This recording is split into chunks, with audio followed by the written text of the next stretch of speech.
I'm here in central London and behind me is Hyde Park Winter Wonderland. This place is home to 5 different roller coasters. It's an event held here every year running from the 14th of November through until the 1st of January 2026. At Hyde Park Winter Wonderland you have to pay for each individual ride, so be sure to stick around until the end of the video to find out how much money I had spent by the end of the day. I mean, that looks pretty expensive, right? I have never been to Winter Wonderland before, so this is my first time here, so you're going to see all my first impressions to everything that this event has to offer. Yes, this place is home to 5 roller coasters, but it's also home to a ton of flat rides and other attractions that I'll be showcasing in this vlog. My name is Max Crinden and this is Max G-Force.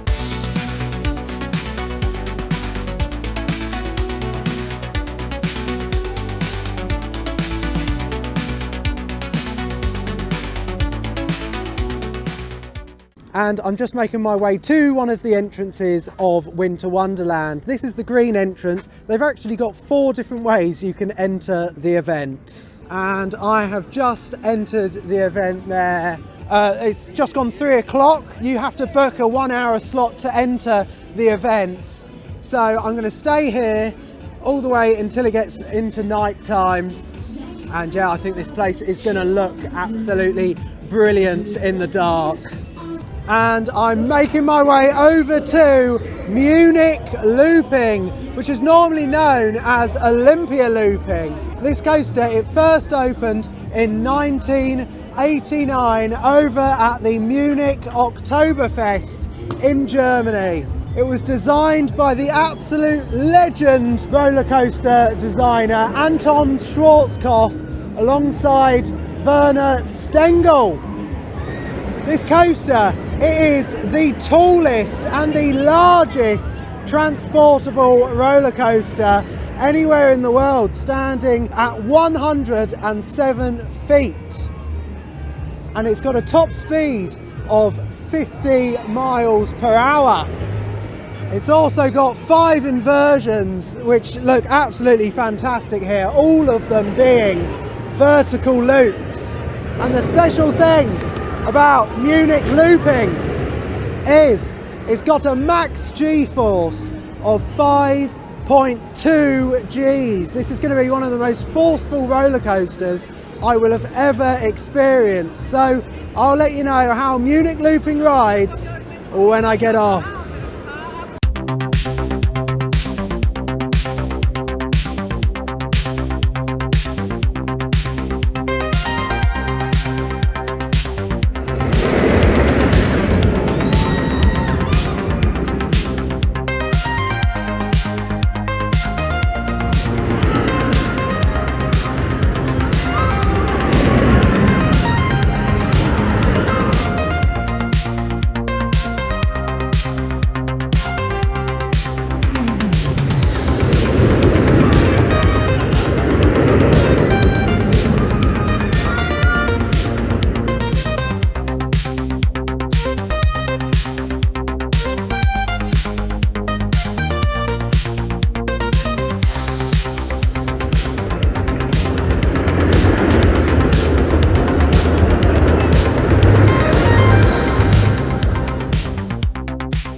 And I have just got off my first ever ride on Munich Looping, otherwise known as Olympia Looping.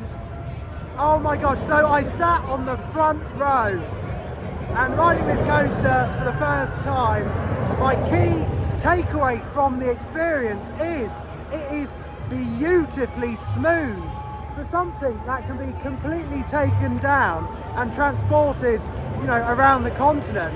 This coaster is really smooth, but also the fact that it was built for the first time all the way back in 1989. It just shows you how high quality these classic Schwarzkopf roller coasters are. Yeah, really smooth.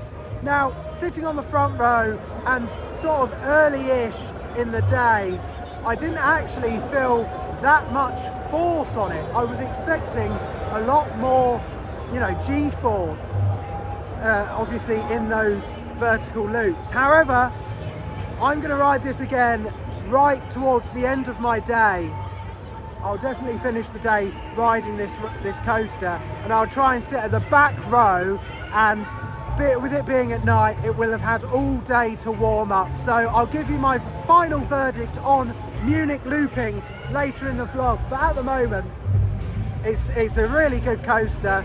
It's got a really long layout, so it's definitely worth the wait for this ride.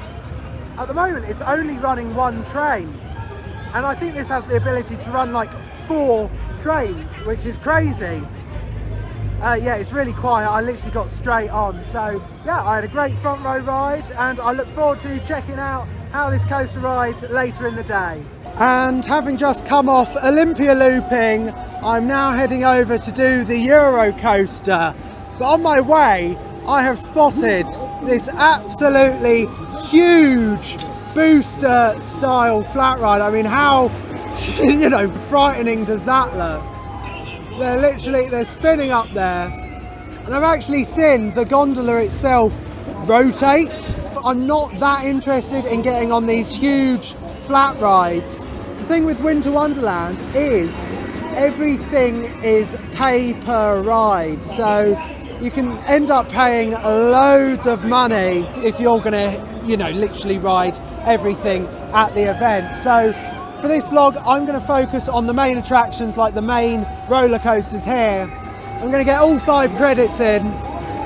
But yeah, I mean, if you're into flat rides, this place is certainly the place to be, because they've got another huge booster over there. They've got a drop tower called Hangover there. To be honest, Hangover is tempting me. I might give that a go at night, because you'll get some amazing views up there. And back there in the distance as well is an absolutely massive star flyer. But yeah, I'm gonna head on Euro coaster now. So this coaster, it first operated back in 2001, and it's manufactured by Revachon. Yeah, it's one of their suspended Wild Maus coasters, a model that I have never done before. Its height is 49 feet, and it's got a max speed of 37 miles per hour. So I'll let you know how Euro coaster rides when I get off. So I've just entered the queue line, and look at this, my gosh. It's like a sort of like funhouse queue line. I mean, this is, I mean, it's not the safest, is it? You can easily trip up here. Blimey.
And I've just got off my first ride on Euro coaster. You know what? That actually exceeded expectations. So I sat on the front row, but they're all the front row. It's literally just one car with one row, which is great. So you get a front row ride every time. Now, when I was on it, while the ride was actually, it wasn't janky, it wasn't rough or anything, which is great. It sounded very sketchy with like the clanky noises.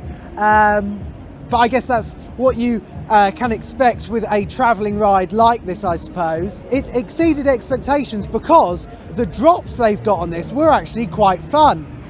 As for the moments, like the lateral moments, which resemble a normal Wild Maus, they weren't the highlight for the ride for me. yeah, it was definitely those couple drops where you got some good speed going down them, and yeah, it was a good, fun ride. Yeah, Euro coaster, pleasantly surprised. And I've made my way down to Skaters Corner, which is the southernmost point in the event. And they've got this absolutely huge ice skating rink. They've got so much here. It really is quite impressive. And they've even got like a circus back there. And I'm now in the Showtown area. And look, they've got a traditional helter-skelter here. They have so much here to do. This area is aimed more at the younger ones. And you've got a wave swinger over here. There's lots of these games to win, like cuddly toys all over the place.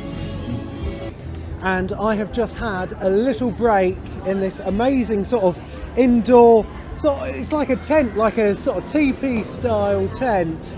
You've got these fires in here and it is so nice and warm because I have been struggling with the brutal cold. My hands have been absolutely freezing. So yeah, I highly recommend checking this place out. It's lovely and warm in there.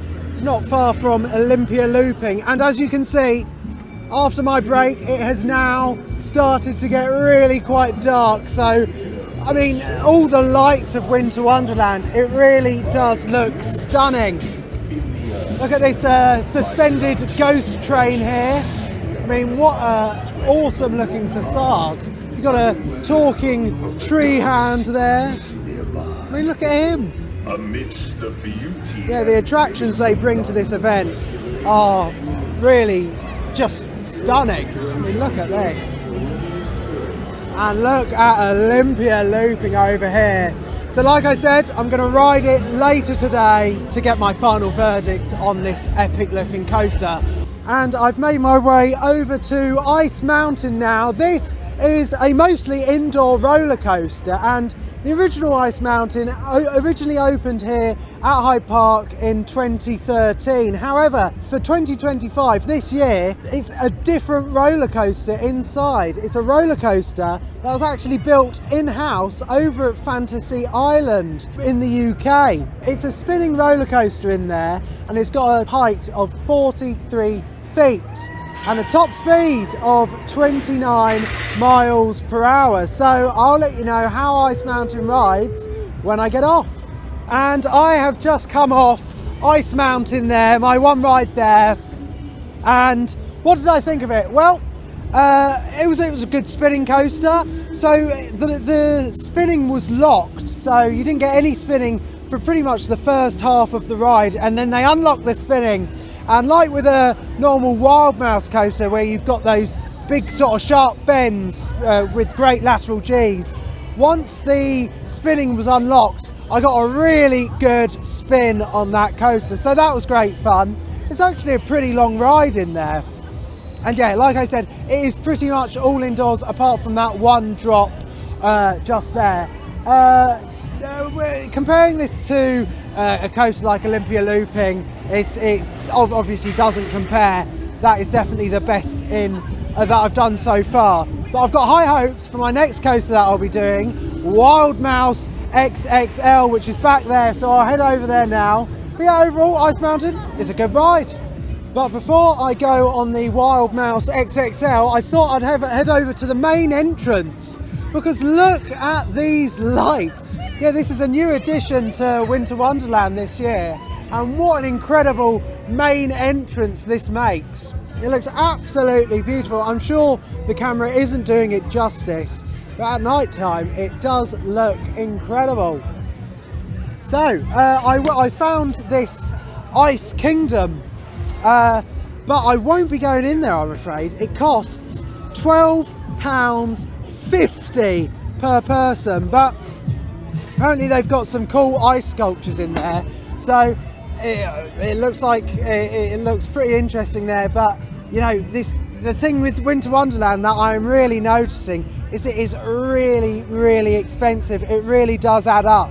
So all the coasters I'm doing, I'm going to have spent a good amount of money. I'll tell you at the end how much I spend. The food is also quite overpriced, so if you're coming to Winter Wonderland, just be prepared to pay the price. No, I've just spotted another roller coaster here. I'll be sure to get on that. I don't actually know which one this is. Could this be one that isn't listed? I don't know. But this is definitely a coaster. The Scenic Railway. Well, that means this place has 6 roller coaster credits. Yeah, I completely missed out that one in the intro. So yeah, you know what? I'm going to head on that now. A credit's a credit.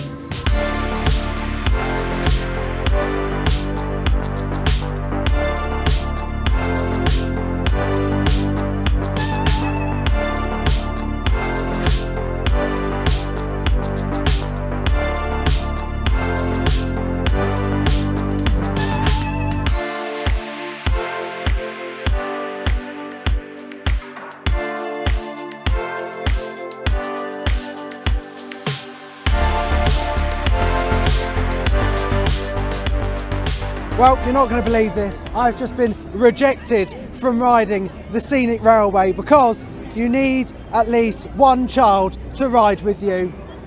What a shambles. So that's probably why it's not been covered much in like people's vlogs at this event. So just keep that in mind. Yeah, I mean, you've got another credit here to get if you are with a kid. And I've just spotted another one. There's another kiddie credit over here, so I'm sure that'll be the same policy. So yeah, it does still look like there's only 5 credits for me to get today, which is a little bit disappointing because I got excited then. Because yeah, as a coaster enthusiast, what we like to do is we like to count how many roller coasters we ride in the world. So yeah, it would have boosted my credit count, but it is what it is. What can you do? And if you're enjoying the video, please be sure to smash that like button and subscribe to the channel. It really helps out.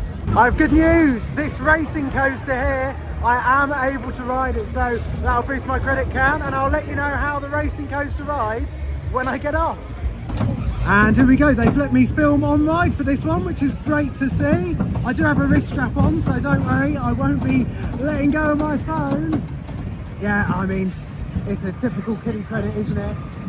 Not that exciting, but I think we get 2 laps, which is good to see. Who would have thought the first ever POV on this channel would be a kiddie credit? Incredible. Oh, it's beautifully smooth as well. Hey, we're getting 3 goes round. God, I'm losing count. I mean, look at that Ferris wheel over there. It really does look beautiful, Winter Wonderland at night. Yeah, this coaster's really smooth. Not a bad. Oh wow, 4 lap special. How many can we get? I'm literally the only one on this coaster right now. And I think, oh no, 5 laps. Wow. There's Time Machine over there. That's another spinning coaster actually that I'll be getting on. And yeah, I've still got to do the Wild Maus XXL. And there we go, we got 5 laps out of that. Not bad. And just to the left of Racing Coaster is this Christmas tree ride. Basically, you get inside the baubles and yeah, just watch this in a moment. And here it goes, look at this. It looks like a really good, I mean, it's a really pretty ride, but it looks like a great one for the really younger ones. Yeah, I mean, look how chill that is. What a cool Christmas tree ride. Yeah, there's loads to do at Winter Wonderland for the younger ones. You can spot loads of, you know, teacups, you know, much younger rides here. So there really is something for everyone at this event. And just next to the racing coaster is Time Machine, which I'm going to head on now as I'm here. This coaster, it first opened at Hyde Park Winter Wonderland in 2022, and it's a Revachon spinning coaster. It's got a height of 43 feet and a top speed of 36 miles per hour. So I'll let you know how Time Machine rides when I get off. Here we go, we've got another POV. I mean, look at the lights. I mean, not much can beat this view, can it? So you've got Wild Maus XXL over there. I've still not done that yet. I look forward to checking that out soon. And here we go. See, I used to love these Wild Maus type coasters back when I was a kid. I used to love these lateral G moments. They're not so strong on this coaster at the moment, but I think the special thing about these Reverchons is when they start spinning. So it looks like we're locked in place at the moment. Ow! And they've unlocked it to spin it. Whoa! Go backwards! Whoa! Whoa! So I'm just on my own, so it doesn't look like the weight distribution is that great at the moment. Oh, never mind. Whoa! It's good fun.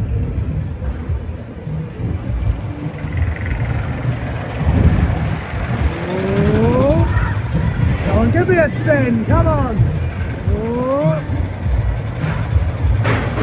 I did get a good spin on Ice Mountain. Yeah, I had 2 other people in the car, so that can clearly give quite a good spin, and I'm sure this can as well if the weight distribution is right. Now we've got the finale, little buddy up there, but no real airtime, and back into the station. And as you saw just there, I have just come off my one ride on Time Machine. Now, it's a typical Reverchon spinning coaster, and I've remembered they've got one of these at the end of Brighton Pier, which I have ridden, and I have had a really good ride on that Reverchon spinner over in Brighton, where I got a crazy spin. So it looks like my ride on there, the weight distribution was just a bit off with me being on my own there. So I reckon you can definitely get a good, fun, really spinny ride on this coaster. But yeah, the ride I had, it was just okay. And at last, I'm making my way over to Wild Maus XXL. I have heard a lot of things about this Wild Maus. As I've said previously in this vlog already over on that Time Machine, I actually really quite enjoy the Wild Maus coaster. I think those lateral moments can be really quite fun. I've just heard that this is one of the best, if not the best, Wild Maus anywhere in the world. So I've got high hopes for this coaster. So as for its stats then, this coaster, Wild Maus, it first operated with this extended layout in 2012 over in Germany, and it is designed by Mack Rides. I love Mack Rides.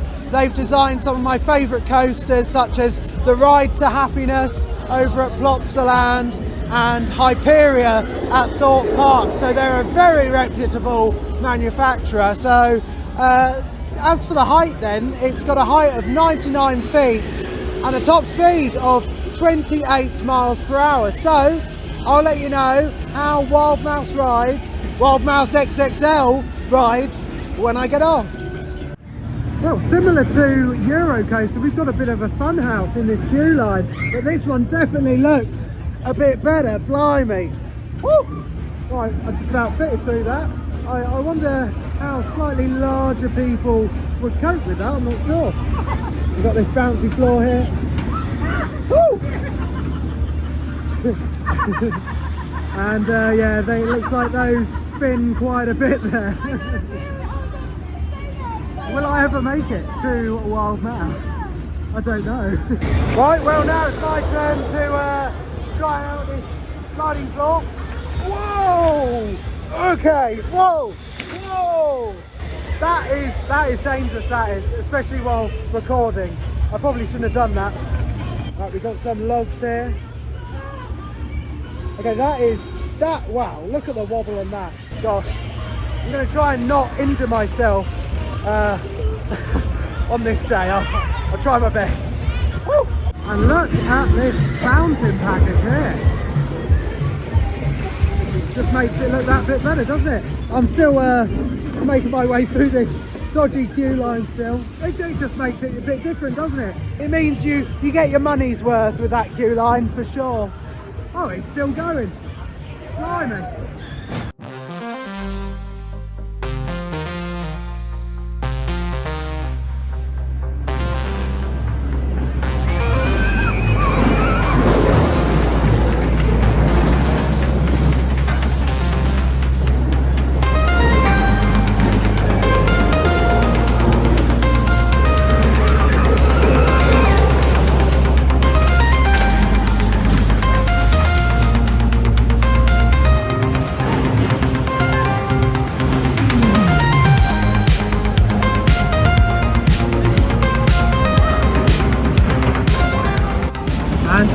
This is the Wild Maus XXL at Hyde Park's Winter Wonderland 2025.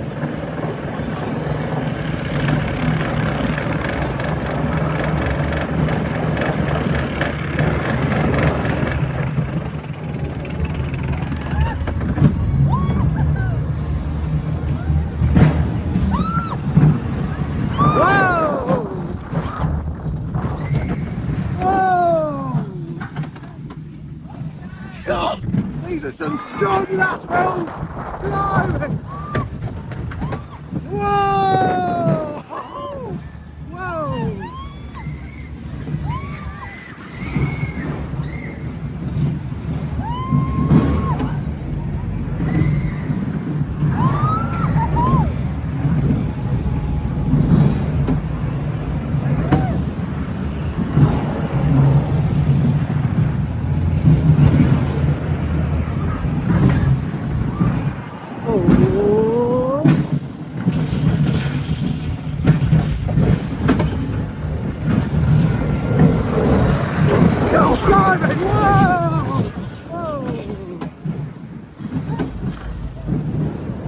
The speed! Climbing! Whoa! Whoa! Oh, that's insane! Woo! Oh.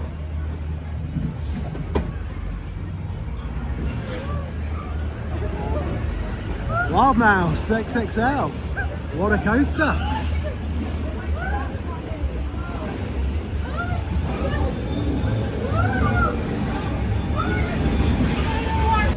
And I've just got off my first ever ride on Wild Maus XXL, and that did not disappoint. I haven't quite experienced lateral G-forces quite as strong as I have on this coaster, when it comes to Wild Maus at least. It was absolutely brilliant. The drop was good fun. You didn't get any real airtime on it, but you did get that good feeling. Then, I mean, one of my favourite parts, you can probably tell by the on-ride POV, was the sort of finale of the ride. You got few good drops, and it's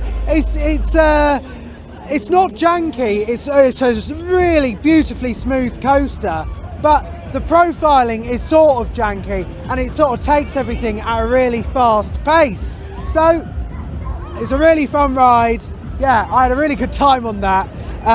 But it's an expensive one. I mean, these coasters, they are expensive. So I sort of want to go around again. I'm not sure. I'll decide in later whether I'll get a second ride in on this. But whether I do or whether I don't, I really did enjoy my run ride on Wild Maus. Yeah, I hope you enjoyed the POV. Yeah, my first ever time trying out POVs on coasters. I always wear like this wrist strap here with my phone when I'm vlogging. So, you know, there's no way I will be dropping my phone on these coasters. So it's great that they're letting me do it. I mean, I'm going to try and do it for Olympia Looping, but because it's a bit of a larger coaster, they might not let me, I'm afraid. But I'll see if I can get a POV on there for my final ride on that coaster. I mean, the coasters here at this park, I'd say they've really only got two major ones that enthusiasts are going to be really interested in, and that is Olympia Looping over there, known here as Munich Looping, and also Wild Maus XXL. They are definitely the coasters for the bigger thrill seekers, I'd say. But no, I mean, Wild Maus anyway, I think most members of the family can still enjoy it. Yeah, really good fun. So I'll let you know what I do next at this brilliant event. And if you've made it to this part of the video and you still haven't smashed that like button, please go ahead and do it right now. And while you're there, subscribe to the channel too. It's completely free to do and really does help out. Now, you know what, I am going to head over to Olympia Looping and have my first night ride on it. And once again, I'm passing one of these massive booster rides. I mean, they look really quite menacing. I'm sure the views you get up there are incredible. And this drop tower here is called Hangover. Yeah, I mean, I'm really tempted to give it a go, so you might just see me on that. at the end of the vlog. Who knows, we'll see. But anyway, I'm going to go over and have my second ride on Olympia Looping of the day. So what I'm going to do this time is I'm going to make sure I sit on the back row, or at least the back car, because sitting on the back car, it always tends to be the case that it's actually a better ride with a lot of coasters, because the back car, it tends to go through the elements faster because it's got the whip of the front of the train just pulling the back car through. So yeah, it's got that extra momentum, and hopefully that'll deliver some stronger G-forces for me, because yeah, it's got a max G-force of 5.2 Gs, so I very much hope it lives up to its forcefulness. So I'll let you know how Munich Looping rides and what my final verdict of it is when I get off.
This is Olympia Looping, also known as Munich Looping, here at Hyde Park Winter Wonderland 2025.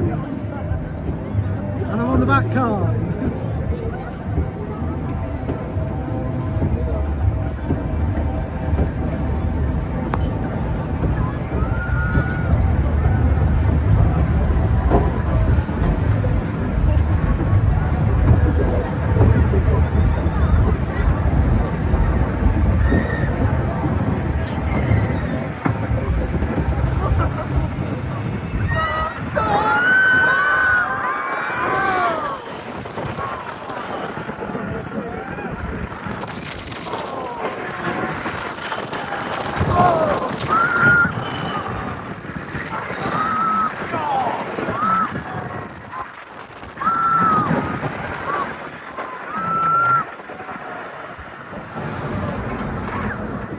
Definitely warmed up, blimey.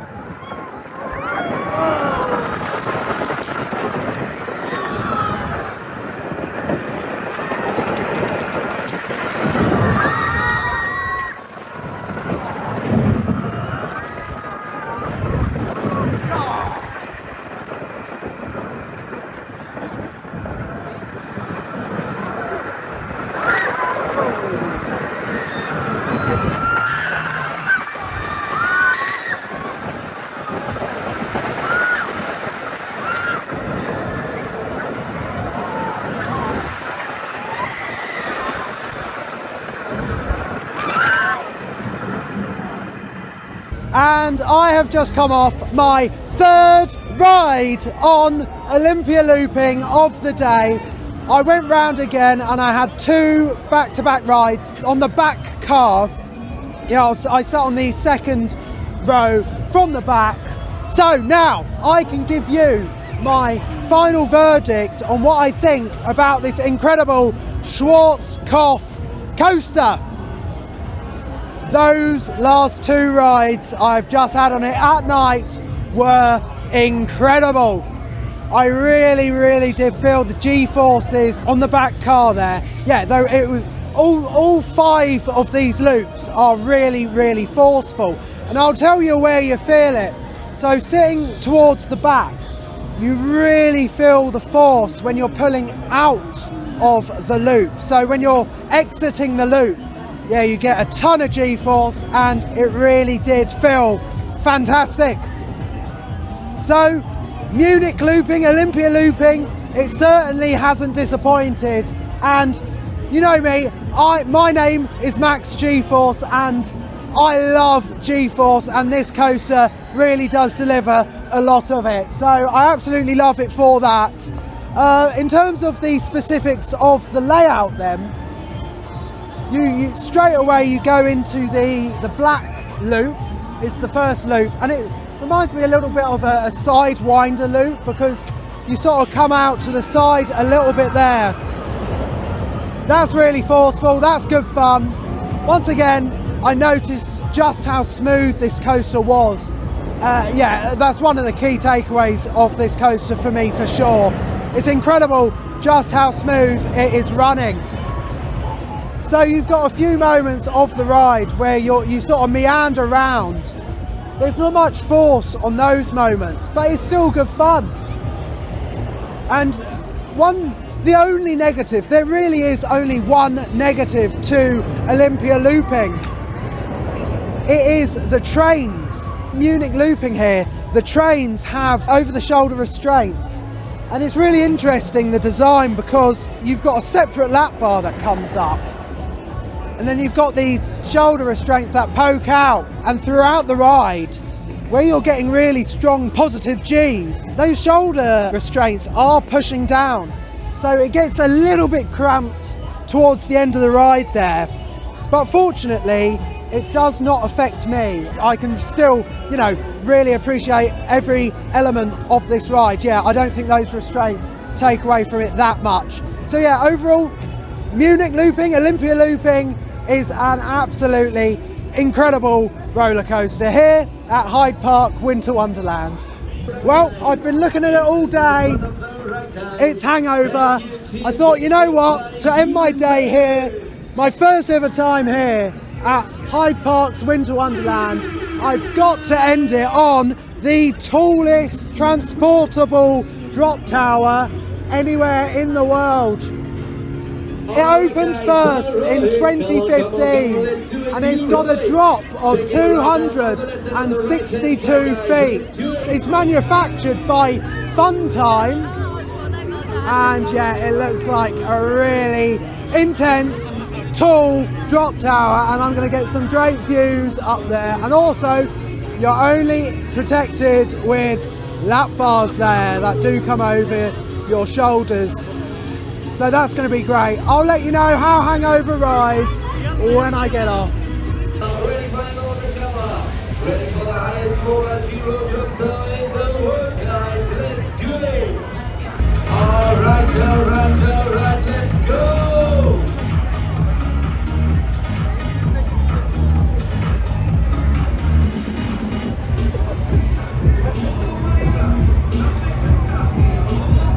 All the way up 14 meters, guys. And right now it's time. Right now, guys, it's time to go. Time to go higher, higher and higher. And straight up to 85 meters, let's go.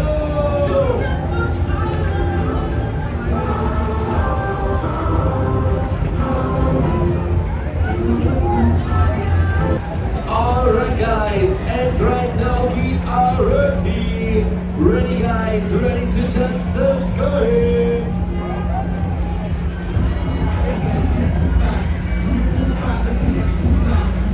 We touch the sky.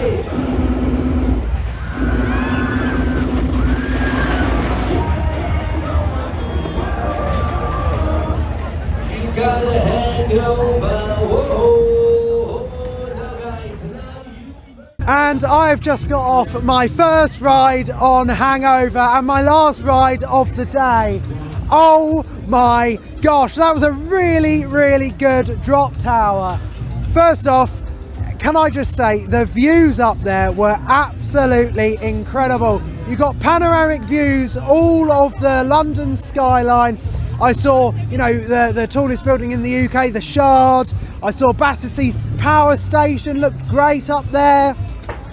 It all looked beautiful at night, and it's great because the ride gondola, it rotates around, so you really do get the panoramic views all around the city. So it's definitely worth the money hangover. As for the drop itself, my gosh. So you're held up there for quite a while, and it takes a while to get up. They hold you sort of in the middle there. So yeah, you've got plenty of time to enjoy the views. But yeah, that drop, it felt like it went on forever. Yeah, it was incredible.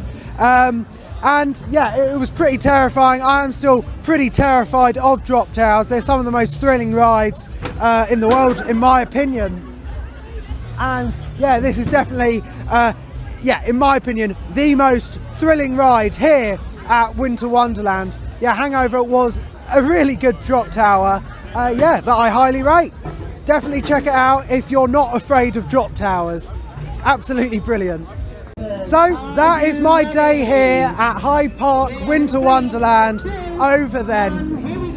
I've managed to fit in 6 credits today, one of which I really wasn't expecting because it wasn't listed online, or at least I didn't see it. And can I just say, look how stunning this Christmas tree is. Absolutely beautiful. This event, it is absolutely stunning, especially at night. It just means you can appreciate all those lights. So the park closes at 10 o'clock, but I've done everything I want to, so I'm heading home now. So what's my overall thoughts of Hyde Park Winter Wonderland then? I think it is a really, really good event. You know, they've got 2 really good coasters here with the Schwarzkopf Olympia Looping and also Wild Maus XXL. They're my 2 favourites for sure. Eurocoaster surprised me as well. That was good fun with those drops. If you can get to London and you're a coaster enthusiast, you've got 6 credits to get here, and if you've got a kid, you've got 7, which is great. As for the downside to Winter Wonderland then, there is only really one downside. Well, I'd say 2. The first is I'm absolutely freezing cold. I have been absolutely ice cold all day and my hands are literally frozen, so make sure if you're coming, because it's in winter, yeah, bring a lot of layers. Even though I've got loads of layers on, I'm still freezing cold. So yeah, be prepared for the weather, especially because it's at night. And then the second downside, I'd say, is the prices. You know, what I'll do is I'll put a breakdown here of how much money I spent today and all the rides I did. So yeah, I mean, that looks pretty expensive, right? So that's what you've got to expect coming here. Yeah, and I haven't actually eaten here. The food here, they've got loads of food options and they do look great. But yeah, I've not decided to eat here today. That would have just made things that bit more expensive. Oh, and by the way, you've got to pay for entry as well. That costs, I think, £5.50. But yeah, I'll confirm that up here with this breakdown. So other than those 2 negatives, you know, if you're coming here prepared for the high prices, you can definitely have an incredible day here, and I've really enjoyed my first visit and getting those coaster credits in, and my 3 rides. I had to do it 3 times on the legendary Olympia Looping. What a coaster. Yeah, I'm really impressed with that Schwarzkopf, and it's worth the trip alone for that. But my gosh, they've got so many attractions here other than that. So I've had a really good day here at Winter Wonderland. Please, if you haven't already, smash that like button and also subscribe to the channel, and also hit that notification bell so you are the first to receive all my new vlogs and videos from the channel. So my name is Max Grindon and this has been Max G-Force. Thank you so much for watching.